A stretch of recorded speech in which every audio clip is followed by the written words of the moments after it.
I will definitely say at this stage that I'm not doing my exhibition. Oh no, the light's gone off again. Oh dear.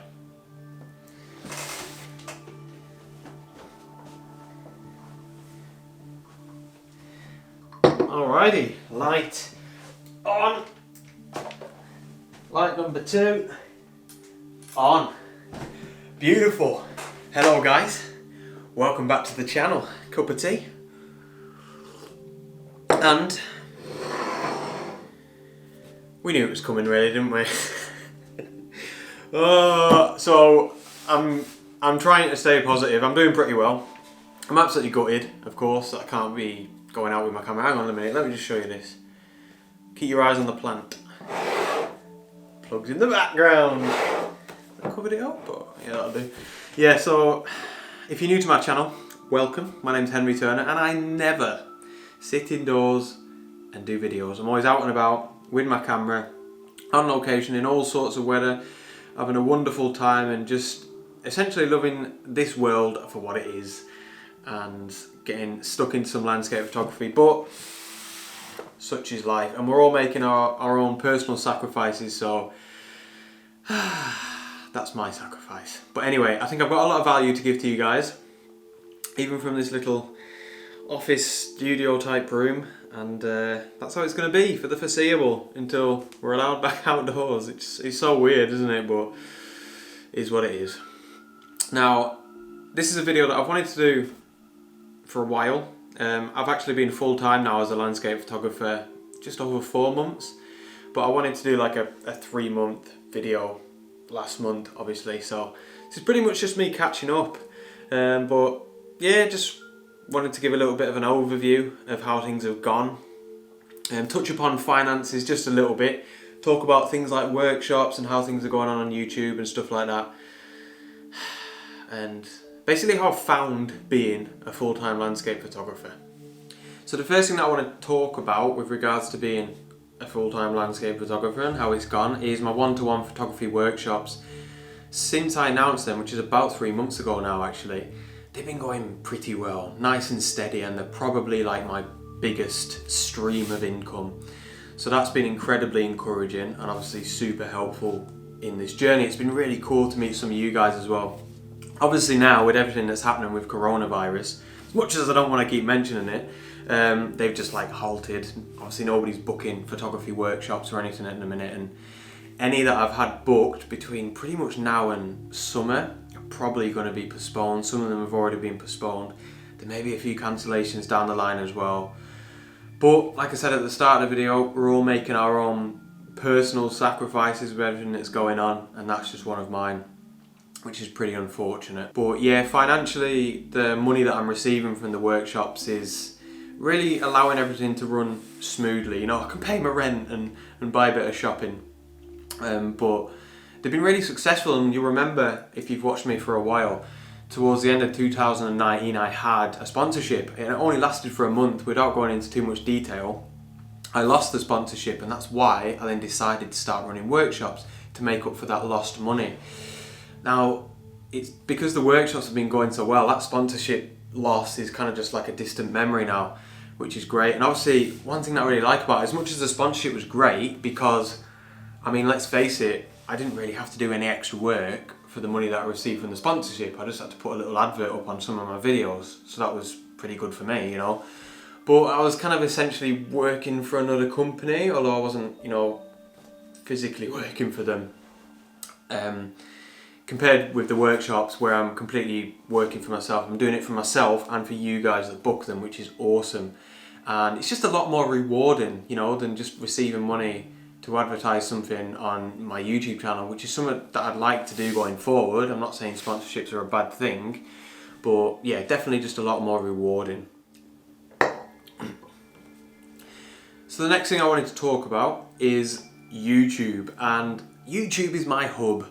And let me put it to you this way, if I didn't have this YouTube channel that's going pretty well, I wouldn't be able to be a full-time landscape photographer. It's as simple as that, there's no two ways about it. And my advice would be to anybody that wants to become a landscape photographer, somewhere down the line is to start a YouTube channel. It's wonderful for exposure and it's actually incredibly rewarding in general anyway.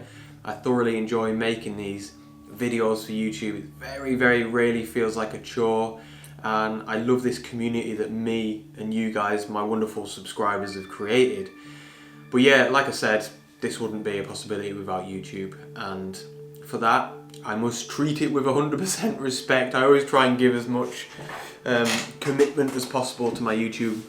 Now, if you've watched me for a while, again, probably about 4, maybe 6 weeks ago, I decided to start doing 2 videos per week instead of 1 video per week, and it's not a decision that I regret at all, because like I said, I thoroughly enjoy making these videos. However, admittedly at times it's been quite difficult, but I think that's just my own doing. You know, I think I've got this dilemma between knowing that it'd be a lot easier for me if I did everything like 2 months in advance. For example, I had videos from 2 months ago that were filmed, edited and scheduled to be released on YouTube, but then this side is kind of like, I always want everything to be as live and current as possible. I don't necessarily want to be releasing content that was filmed 2 months ago. You know, sometimes you're in different seasons, and personally, for my channel at least, I just don't think it works, because perhaps you'll agree or disagree, I don't know, but I think my content is quite linear in the sense that it's a bit of a storyline. So each episode, you know, might relate to the previous episode, and yeah, it's kind of a story throughout the year, if that makes sense. But I think I need to find a balance somewhere, maybe give myself 2 weeks in advance, I don't know, but that's something to think about, and yeah, it might be something that I'll do going forward. Now, financially, YouTube, I only earn a small amount of money from YouTube, but again, all these different streams grouped together. You know, these streams, if I was only earning money from YouTube and nothing else, this wouldn't be possible. But that's what this is all about, all these different streams of income that sort of piece together for me to earn like a reasonable amount of money where I can just, by the way, I don't earn a lot of money, just enough to like pay my rent. It's probably worth saying at this stage, I live a really simple life, and what I mean is I don't spend a lot of money at all. It comes from my travelling days where I live on a shoestring, but again, that's something else that allows me to live this lifestyle, so I'm really, really grateful for that. So yeah, the money from YouTube comes from ad revenue. So you'd have probably seen an advert at the start of this video. Sometimes there's an advert in the middle, very rarely. I try not to do that as much as possible. And then there's sometimes an advert at the end of the video as well. And again, you know, all my videos grouped together throughout a week. You know, people are always watching my old videos. That can add up to like a decent amount of money sometimes. Also, you've probably noticed I have Amazon affiliate links down in the video description below, which is basically a link that takes you to the gear that I use, and I also have it on my website on my gear page. And if you click on one of them links and buy the product or another product on Amazon, I get a very, very small commission from that purchase that you make, which is great because you don't lose out on anything. Amazon obviously still gets the purchase and I get a small commission, which isn't a lot, but again, grouped together, if loads of people are buying stuff through my affiliate links, it can add up to like a decent amount throughout the month, and it's just another one of them streams. But yeah, all in all, YouTube is incredibly important for me as a landscape photographer, and it's definitely my hub and the thing that I have to nurture the most out of absolutely everything. So annoyingly, my light here just turned itself off and the camera turned itself off at the same time. I think the light's getting too hot. I'm very new to this filming videos in a studio situation like, but anyway, hopefully it stays on this time. Now, the next thing I want to talk about is something that happened around about 3 months ago actually, when I decided to go full-time as a landscape photographer. And that was the offer of having my own photography exhibition. It came at a really good time because I just decided to go full-time. And I don't know, I guess I was just nervous and didn't know if I was good enough as a photographer, didn't know if my work was good enough. But obviously these guys, which is going to be at Lancaster Museum in July, I think I've mentioned that to you guys a couple of times, if it goes ahead with all the coronavirus stuff going on. But yeah, these guys obviously looked at my portfolio and they deemed my work good enough to be exhibited, so that was a huge boost. Just made me feel really good about myself and made me feel really proud, to be honest. Now I will say at this stage, I'm not doing a photography exhibition for the money at all. It's not why I'm doing it. I'm doing it for the pride of having my own photography exhibition. And I don't know, I suppose besides creating your own photography book, I can't really think of anything that would make me more proud as a photographer. So yeah, hugely exciting, and I'm very grateful I've got the opportunity to do it. Now of course, with that being said, it'd be nice to sell some prints whilst the exhibition's on. But it's expensive to, you know, get all of my prints framed, all of my prints printed out and everything sorted, but it's a financial commitment that I made very early on. It was a no-brainer. You know, I've got the opportunity to do my own photography exhibition. On top of that, actually, you guys have been incredibly helpful over on my Ko-fi page, where I've had many wonderful donations from you guys towards that goal. Last time I checked, it was definitely over 50%. But yeah, that is, I'm incredibly grateful for that, and that is going to help me out massively for the funds that I need to be able to do this exhibition. If you'd like to donate to that cause, it is hugely gratefully received, so thank you guys so much. But yeah, hopefully that goes ahead this summer. If not, I'm assuming it'll just get postponed either way. But yeah, like I said, not in it for the money, but super proud that I'm going to have this opportunity. So the next thing that I want to talk about is prints. Photography, prints. And I think it's probably something most landscape photographers do, or at least think about sometime, about selling prints. You know, it's really nice and it's incredibly rewarding just to print off your own photographs anyway, but I find selling them is incredibly rewarding. You know, for me personally, to think that somebody wants to buy one of my prints, get it framed and put it up on the wall means the world, and it makes me feel really proud. Now, I probably sell maybe 2 prints a month on average, which doesn't sound like a lot, but I'm really grateful for the money that I receive from print sales, and I suppose it probably pays for like my petrol. You know, it allows me to get out and create these YouTube videos.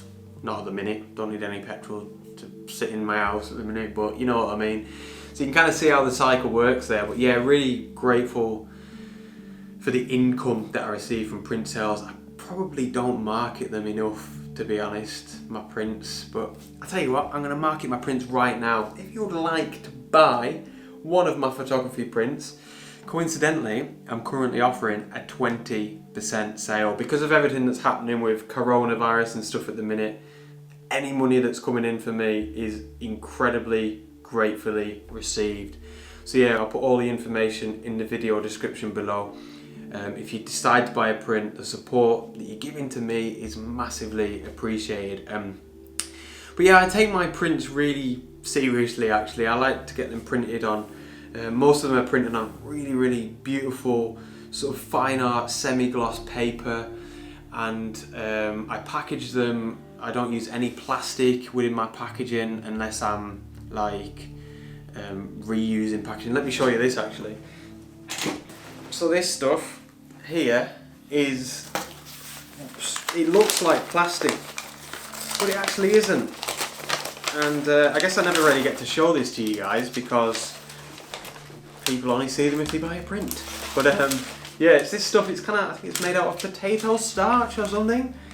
Looks and feels like plastic, but I don't know. I just think it's like a little things like that. I guess if I look at it in the sense that I am now a business, you know, I really see that as me like doing my bit, I suppose, by not using plastic packaging or reusing packaging if it's plastic. And yeah, I just think it's doing something small that if everybody did, it'd be a huge impact. But yeah, print sales, massively appreciated, especially during these weird times where anyone that's freelance or self-employed, it's a little bit iffy, but yeah, hugely appreciated. Now the next thing that I wanted to talk about is books.